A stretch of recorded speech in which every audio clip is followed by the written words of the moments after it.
شروع اللہ کے نام سے جو بڑا مہربان اور نہایت رحم فرمانے والا ہے۔ الصلاۃ والسلام علیکہ یا رسول اللہ وعلی آلک واصحابک یا حبیب اللہ۔ السلام علیکم معزز ناظرین و سامعین، امید کرتا ہوں کہ آپ سب اللہ کے فضل و کرم سے ٹھیک ہیں، اور اللہ تعالیٰ سے دعا کرتا ہوں کہ اللہ تعالیٰ آپ لوگوں کو خوش و خرم رکھے اور آپ لوگوں کی تمام تکالیف پریشانیوں کو دور فرمائے۔ آج کی ویڈیو کا عنوان ہے، کیا موجودہ بیوی کی بھانجی سے نکاح جائز ہے؟ امید کروں گا کہ یہ معلومات آپ کے علم میں اضافہ فرمائے گی اور آپ اس ویڈیو کو شیئر کریں گے، چینل کو سبسکرائب کریں گے تاکہ دوسرے لوگ بھی اس معلومات سے مستفید ہو سکیں۔ بڑھتے ہیں ویڈیو کی جانب۔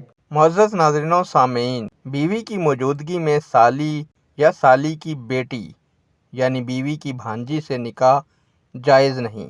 بیوی اگر فوت ہو جائے یا طلاق کے بعد عدت گزر جائے تو پھر بیوی کی بہن یا اس کی بھانجی سے نکاح کیا جا سکتا ہے، ورنہ نہیں، کیونکہ شریعت مطہرہ کی روشنی میں خالہ اور بھانجی کو بیک وقت نکاح میں جمع نہیں کیا جا سکتا۔ نیک دعاؤں کے ساتھ آپ سے اجازت چاہوں گا۔ اللہ تعالیٰ آپ کا اور میرا حامی و ناصر ہو۔ اللہ حافظ۔